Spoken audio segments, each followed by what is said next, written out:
এক বাচ্চা জন্ম লওয়ার পরে কইলে তার আজান দেওয়া হইতো কোন সময় বাচ্চাটায় খান্দিবার আগে আজান দিত হে বলে আজান দিতে মসজিদের ইমামের কোনো প্রয়োজন নাই, নেককার মানুষের কোনো প্রয়োজন নাই। যদি মা হুশে যদি এখন মা আজান দিলেই তা এই আজানের মতলব এখান নাই যে নমাজ যেভাবে আজান দেওয়া হয় এইভাবে আজান দেওয়া বালা সুরত হইল নমাজের আজানের মতো আজান দেওয়া উত্তম সুরত। আর আসল সুরত হইল জিকির হুনানি, আল্লাহর নাম হুনানি। যদি আল্লাহ আল্লাহ 3 বার কিংবা তো 5 বার ডাইন ধারে দি মায়ে 3 বার দিলেইছি, আর বাউ ধারে যদি মায়ে আরেকবার বাউখানার মধ্যে আকামত দিলেছেন একবার দিলাইন, তাহলে আজানের সুন্নত আদায় গেছে কি। এই বাচ্চার খান দিলেও শয়তানের কুসায় খান দিত নাই। সুবহানাল্লাহ।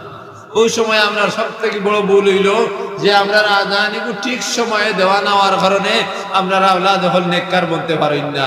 একটা ভুল জিনিস হইলাম নি আমরা রাস্তা সমাজের, আমি আপনাদের এরিয়ার কথা হইয়ার না, আস্থা পৃথিবী মানে আস্থা আসামর সুরত কইলেও ভুল নেই, আর পৃথিবীর সুরত কইলে ভুল হইতো না।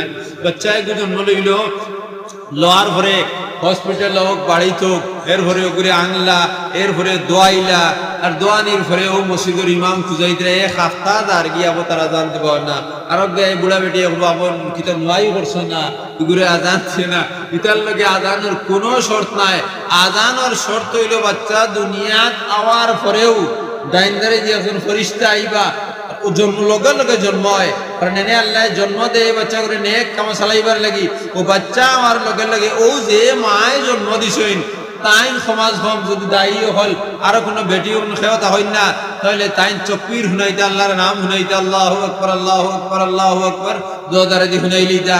আর যদি বেটির হুসে দেয় না দারো দ্বারা বেটি নিছে নেরা দিতা, এরপরে যদি এরা কিবা তো বাপ যদি দারতা হইন ভাই দারতা হইন এরাও গিয়া দিলেইতা আজানকু দিলেইতা মুহররিমাত কোন মানুষ যদি তখন অর্থাৎ যারা এই বেটিরে বিবাহ করা যায় না এরারে মুহররিমাত হয় না নি, এরার মধ্যে কেউ তখন গিয়া বাচ্চারে আজান যদি দিলাইন তাহলে সুসন্তান বুলাই বানাইবার কইলা কোর পদক্ষেপ আপনার পুরা হয়ে গেছে। সুবহানাল্লাহ। বুঝা গেছে নিবার বাচ্চা জন্ম লইলা, বাচ্চা জন্ম লওয়ার পরে মার দুগ্ধ ভান করেন, দুধ ভান করেন নানি, মার দুধ স্তনের মধ্যে আল্লাহ দুধ দিয়া দেন গুণ ভাইতা গুণ বাচ্চারা খাওয়াইতায়, কারণ বহুত প্রোটিন যুক্ত জিনিস। এর লাগি হযরত ইবনে হাজার আসকালানী রাহমাতুল্লাহ আলাইহি ফরমায়েন যে যখন মার পেট থেকে বাচ্চা জন্ম লইব লইয়া প্রথম যেদিন মায়ে বাচ্চারে দুধ খাওয়াইতা তার তো শরীর নাপাক থাকে, পাক তার বেমারি ইস্তেহাজার বেমার থাকার কারণে নাপাক। এই সময় মার লাগি উচিত হইল তেন তৈয়ম্মুম করতা, তৈয়ম্মুম করিয়া বাচ্চারে অর্থাৎ তার স্তন দইতা পানি দ্বারা দৌত করিয়া এরপরে তৈয়ম্মুম করিয়া বাচ্চার বুকের মধ্যে তাই দুধ দেওয়াইতা, অর্থাৎ বাচ্চায় দুধ হইতো। কারণ মানুষের শরীরের মধ্যে ব্যাকটেরিয়া আছেন, কোটি কোটি কীড়াও ফেলাছেন, জাহিরি চক্ষুতে আমরা দেখতে পারি না। যদি দূরবীন যন্ত্র লাগানি যায় এতে লাখ লাখ কীড়াও ফেলা আমার শরীরের মধ্যে আছে। যদি স্তনটা দেওয়া হয় না, স্তনটা যদি দোয়া হয় না তাহলে বাচ্চার বুকের মধ্যে ব্যাকটেরিয়া দেব গিয়া। এর লাগি মায়ে তার স্তনটা দইয়া তৈয়ম্মুম করিয়া বাচ্চারে দুধ খাবানি যদি শুরু করে দেন তাহলে সুসন্তান মধ্যে 2 নম্বর স্টেপ। 3 নম্বর হইল বাচ্চায় যখন পেশাব করবো, পেশাব করার লগে লগে মাসুম বাচ্চা আপনার একটা হাগিস শোয়েন পার করিয়া তুই শোয়েন 3 দিন 4 দিন 5 দিন মা উঠলে করে ইস্তিনজা করাইন না। বুঝা গেছে নিবার এবার না না হাগিস প্যান্ট আছে এটা দুর্গন্ধ বাড়াইতে নাই, পেশাব বুকুর মধ্যে রয়ে নিব ভাইজান বাচ্চারে না পাক করিয়া ধুই দিলাই। এর লাগি বাচ্চায় যখন নাজাসত করব অর্থাৎ পেশাব তো পায়খানা করব, করার লগে লগে তারে দৌত করা গরম পানি দি তার পেশাব পায়খানা সাফ করিলাম। যদি পরিষ্কার হিসাবে রাখিলেন তাইলে 2 নম্বর 3 নম্বর স্টেপ হইলে বাচ্চারে সুসন্তান করার অর্থাৎ নেককার বাচ্চা বানানির যে কারিগরি দেখা যেগুলো তুমি করিয়া দাঁড়ায়। 3 নম্বর কিতা হইছি আমি অর্থাৎ বাচ্চারে সব সময় না পাক থেকে পাক রাখা, অর্থাৎ পেশাব পায়খানা করার পরে লগে লগে গরম পানি দিয়ে হোক আর ঠান্ডা পানি দিয়ে হোক যেভাবে দৌত করার লগে লগে দৌত করা। কিন্তু আমরা সমাজটা অতি নষ্ট হয়ে গেছে কি আমরা এইরকম প্যান্ট ঢকল ব্যবহার করিয়া সমাজ কম তো কোনো কোনো বেটি আছেন তারা তো 1 দিন কিবা তো 2 দিনে দোয়াই, আর কোনো বেটি না 3 দিন 4 দিন পর্যন্ত বাচ্চার ও খালি ফ্যান্ট বদলাইতরা বদলাইলে শরীরকে পাক থাকেন না পাক থাকেন না পাক থাকের। এর লাগি 3 নম্বর সুরত হইল বাচ্চার শরীরে পাক রাখা। 4 নম্বর সুরত হইল যখন বাচ্চার বয়স 7 দিন হয়ে দিব, 7 দিন ফুরিবার আগে কোন নেক যদি বুজুর্গ পাওয়া যায় তার কাছে একটা খাজুর নিয়ে দিতায়, আর তাই নগর মধ্যে সিবাইবা, আর সিবাইবা ওগুন এখানে বাড়ি করিয়া অর্থাৎ ফিসিয়া খায়ের মতো বানাইয়া তার টালুর মধ্যে নিয়ে লাগাই দিবা, হে শুয়ে শুয়ে খাইব। ওই সময় তাই নেক বলা দোয়া মখল আছে ওগুন করবা।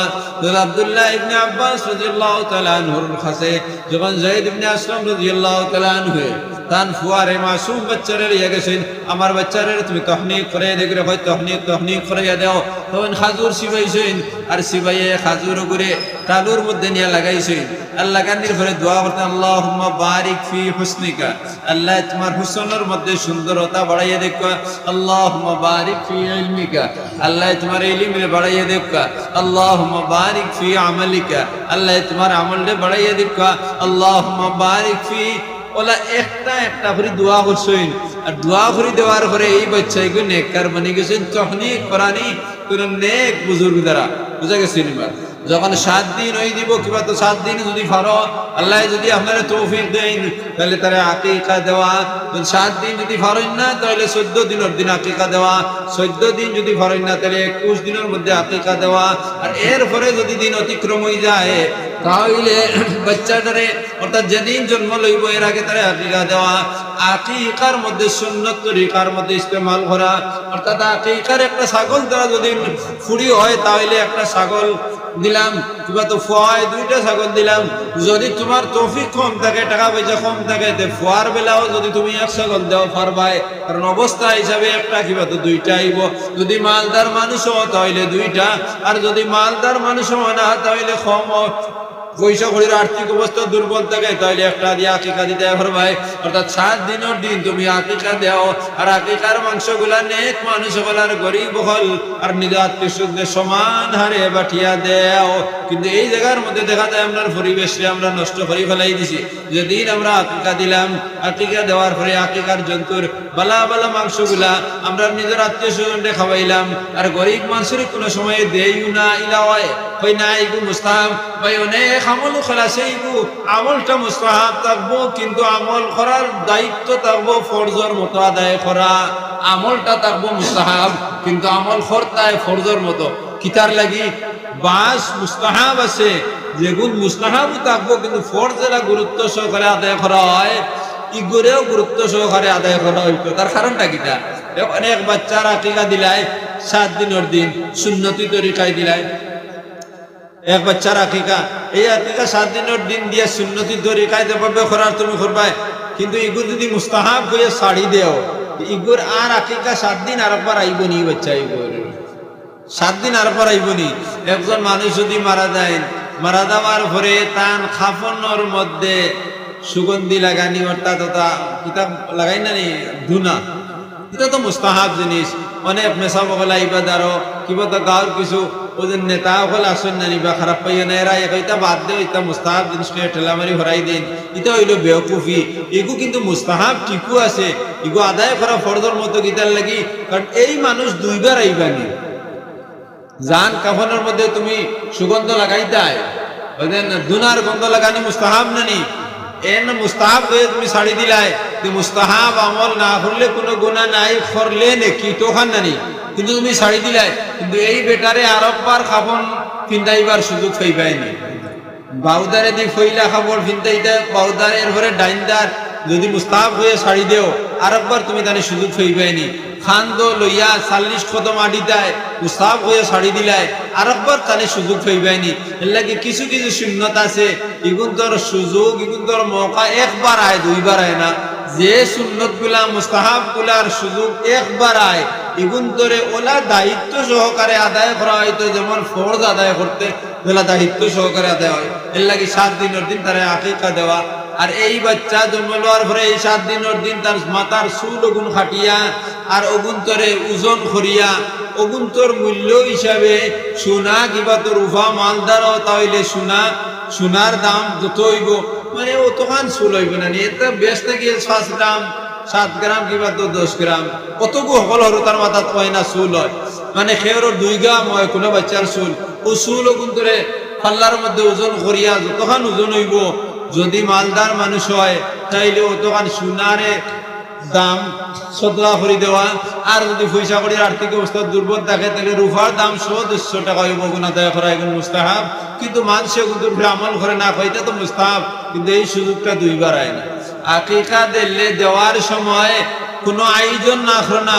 নবীজির হযরত হাসান রাদিয়াল্লাহু তাআলা আনহুর আকিকা দিছেন, হুসাইন রাদিয়াল্লাহু তাআলা আনহুর আকিকা দিছেন, সাহাবায়ে কেরাম আসহাবে সুফারে আনছেন, আনিয়া তারা দাওয়াত খাওয়াইছেন।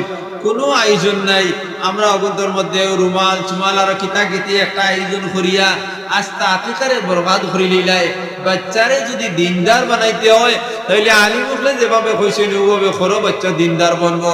এরপরে যখন মানে আকিকা শেষ হয়ে গেল কি আরো কয়েক 2 বছর 1 বছর সুন্নত হইল গিয়া ও 7 দিনের দিন তারে সুন্নত দিলাবা, অর্থাৎ এগুলো মুসলমানি হয়। কিন্তু আমরা এটাতে এক্সপার্ট মানুষ নাই লাগে দিতে পারি না। তাইলে 1 বছর 2 বছর 5 বছর বাদেও দেন, কিন্তু বালি হওয়ার আগে তারে সুন্নত দিলেই বা সুন্নত দেওয়ার দিন কোনো সিন্ধি না করা। আমরা ইবাদত আমরা বাচ্চা ইন্তরে যে সময় সুন্নত দেওয়া হয় এই দিনের আয়োজন করবা। আর প্রত্যেক মানুষের এই শার্টে গু এই ফ্রেন্ডে গু এই টাকা কতগুলো আইন নানি চান্দা দেওয়ার বুধবা গেলেও বাচ্চা এইগুলো সুন্নত দেওয়ার চান্দা করবার লাগি ইনো চান্দার কোনো আয়োজন নাই, ইনো কোনো সওয়াবও নাই, এগুলো কাপড় দেওয়াও কোনো সওয়াব নাই, লওয়াও কোনো সওয়াব নাই। এগুলো বিলকুল নয়া এক আমল যেগুলো বেদাত হয় এগুলোর মধ্যে আমরা আয়োজন করি। যে আয়োজন দেয় বাচ্চার উপরে বদ কিরদার আর আসর করার হলে বাচ্চা এগুলো কিতা গুনাহগার বনে যায়, অর্থাৎ সুসন্তান মধ্যে পারে না। ওই জায়গার মধ্যে আমরা সুন্নত তরিকারে যদি আপনাই সুন্নত তরিকারে যদি মতো যদি বাচ্চার জিন্দগি গঠন করি তাহলে কিতা হইব, বাচ্চা দিনদার বনবো। যখন 4 বছর কিংবা 5 বছর বয়স হইব, এর আগে মায়ে যখন এই বাচ্চায় মাত কথা শুরু করিব, মার বাবার জিম্মাদারি হইল, তো বাবা বাবা আব্বা আব্বা হয়ে মা যখন শুরু করি দে তখন তারে হিকানি আল্লাহ আল্লাহ হয়ে আল্লাহর নাম হইলা শিখানি হইতো। নবীজি যখন পুরো শব্দ হিসাবে আয়াত হিসাবে অর্থাৎ লাইন হিসাবে মাতিছেন তখন নবীজির হইলা করলাইল আয়াত বলে গেছে হইলা যে দোয়া করলাম। আচ্ছা ইয়াদ করে সাল্লাল্লাহু আলা সাইয়্যিদিনা ওয়া মাওলানা মুহাম্মদ ওয়া আলা আলিহি ওয়া আসহাবিহি ওয়া সাল্লাম। ও বাচ্চা যখন হইব তখন বাচ্চায় মাত কথা শুরু করতে সময় তার মাত কথা গু আল্লাহর নাম দ্বারা শুরু হইতো। এগুলো তো হইলো মার কিরদার বেশ, মার বেশি জিম্মাদারি, কারণ বাপ সব সময় বাড়িতে হইন না। এরপরে বাচ্চারে মক্তবর মধ্যে নিয়ে দেওয়া হইতো, এই সময় মার জিম্মাদারি বেশ। মায়ে যদি বাচ্চার মক্তবর জিম্মাদারি পুরা করেছেন বাচ্চার নেকর হযরত ঈসা আলাইহিস সালাম যখন তার মায়ে নিয়া ঈসা আলাইহিস সালাম যে নবীর হযরত মা তার নাম হইল মরিয়ম, মরিয়ম হযরত দাউদ আলাইহিস সালামের উম্মতের মধ্যে থেকে আসছেন। আর ঈসা আলাইহিস সালাম তো হলো ইনজিল শরীফ তান উপরে নাযিল হইছে। তাইলে মরিয়মে তান ফুয়া ঈসা আলাইহিস সালাম রে জবুর কিতাব পড়াইবার লাগি যখন মক্তবর মধ্যে নিয়ে ভর্তি করছেন, তার উস্তাদের নাম হলো আবু আমাশ। ঈসা আলাইহিস সালামের উস্তাদ কইলা যাইন মক্তব তানে পড়াইছেন, তার উস্তাদের নাম কিটা আবু আমাশ। তার মা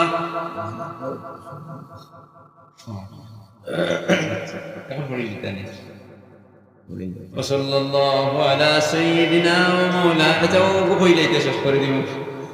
মুক্তবর মধ্যে নিয়া দিছেন কিতাব পড়িতা, মুক্তবর মধ্যে নিয়া দিছেন মেসাব আমার ভুয়া করে তুমি আল্লাহ হিকাও আল্লাহ চিনাও ফারকে দিছেন। মরিয়ম আলাইহিস সালামে নিয়া দিছেন উস্তাদের কাছে আবু আমাশের কাছে আল্লাহ হিকাও। তখন মেসাবে ও আরো খরুতায় করে পড়াইতরা আলিফ উচ্চারণ শিকাইতরা।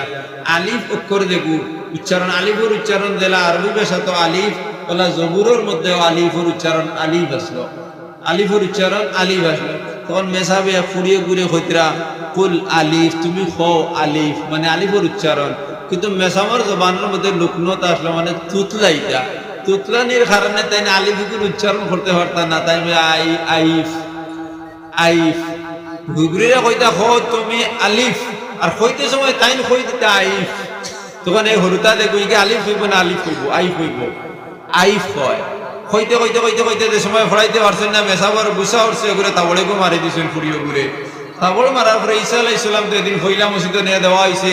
প্রথম দিন বাচ্চা যেদিন মসজিদের মধ্যে যায় এদিন হে ডরায় অনেক বাচ্চাইতে ভেসা পর্যন্ত করে দেন। তো ঈসা আলাইহিস সালাম হৌ ফরর মধ্যে বইয়া খালি হরু মরু হরুতা নানি 5 বছরের বাচ্চা খালি মুসকি মুসকি আনি দিতরা, মুসকি মুসকি আনি দিকে মেসা বলে ওই সুরাই কোন দিন যাইছে রে বলে আজকে বলে খার হরুতা বলে ও বৈঠিও জনে আনিয়া দিছেন ও বাবা আওরে হইতেও ঈসা আলাইহিস সালাম মেসাবর দ্বারে দি যাওয়া শুরু করে দিছেন মেসাব অবাক লাগলা পয়লা দিন হরুতা আইছে আর একটু আটি আটি দাঁড়গি দাঁড়ো আইলা আর আইয়া মেসাবর দাঁড়ো তাই নিয়ে উবই রিলা আর মেসাবে যখন হরুতা করে তাবড় মারি দিছেন তখন ঈসা আলাইহিস সালামে কইছেন আপনি উচ্চারণ করতে পারেন না এই করে কিলা আপনি শিখাইবা সুবহানাল্লাহ আপনি উচ্চারণ করা জানেন না পড়া জানেন না এই করে আপনি শিখাইবা কিলা আপনি ভুল পড়েন বলে তুমি এগুলো শিখাইতে পারবানি বলে হ্যাঁ আমি জানি এগুলোর অর্থ আমি জানি আলিফের অর্থ আমি জানি মেসাব তাবা খালি লাগিলেইলা আলিফুগুর আর অর্থ আসেনি ইগে হয় আলিফের অর্থ উঠে জানে তাবা খালি লাগিয়া কইলে বাবা তাহলে তুমি খাও আলিফের অর্থ কিতা বলে তুমি খাও যদি আমি আলিফের অর্থ কইতাম তাহলে তো তুমি আমার উস্তাদ আর আমি তোমার ছাত্র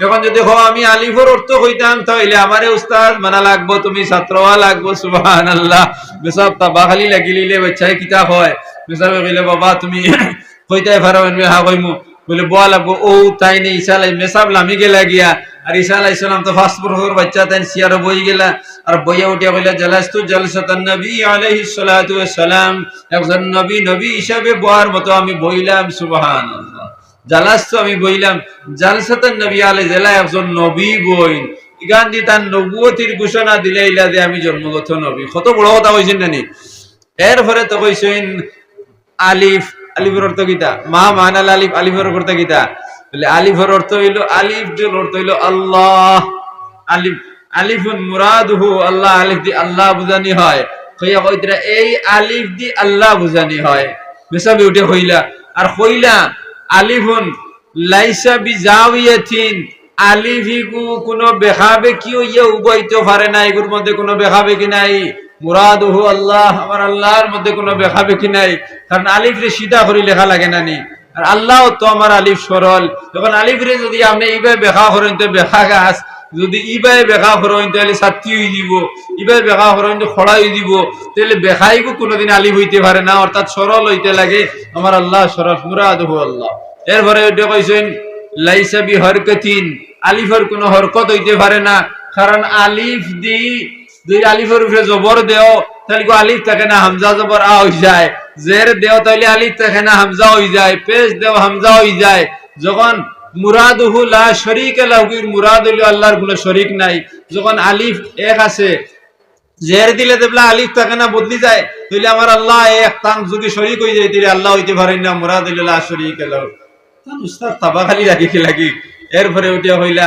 লাইসা বি হরকাতিন মাহু লাইসা বি নুকতাতিন মাহু আলিফের লগে কোনো নুকতাও নাই কারণ আলিফের লগে নুকতা নাই মুরাদ হইলো আলিফ থেকে আইছে না আলিফ থেকে কেউ নাই আমার আল্লাহ খেরত থেকে আইছেন না আর আল্লাহ থেকে কোনো ফুয়াহুড়ি নাই মুরাদুহু আল্লাহ ও অতখান খাওয়ার পরে দম লইলা তাহলে ভূমিকাটা হইলো মার ওদিকে নেক আমলা দিকে লম্বা কই সময় নাই আমার নাই আমি কইলাম মনে ও মুরাদুহু আল্লাহ ও এক আলিফ দি আল্লাহর ওয়াহদানিয়ত বুঝাই ফেলাই দিছেন ও ফইলা দুন গিয়া এই ফইলা দিনকে অবদান খার আসলো মার অবদান আসলো কারণ মায়ে কুলত থেকে লইয়া আর এখানে দুনিয়া আওয়া পর্যন্ত তার শিক্ষা দিলেছি যারা কারণে মসজিদে গিয়েও তো তাই শুরু করে দিয়েছেন আমি আল্লাহর ওয়াহদানিয়ত সম্পর্কে এর লাগি সন্তান বানাইতে হইলে আল্লাহর ওয়াহদানিয়ত ফইলা বাচ্চারে তার মার গর্ব থাকা অবস্থিতে আমরা খুশ করা লাগবো যদি মার গর্ব থাকার থাকি যদি আমরা স্বামী হলে যদি আমরা খুশ করি লাই তাহলে বাচ্চা জন্ম লওয়ার পরে নেক হিসাবে জন্ম লইল আল্লাহ পাক পরবর্তীকারে আলমে আমরা রেখা শোনার থেকে বেশি বেশি আমরা তৌফিক দান করুন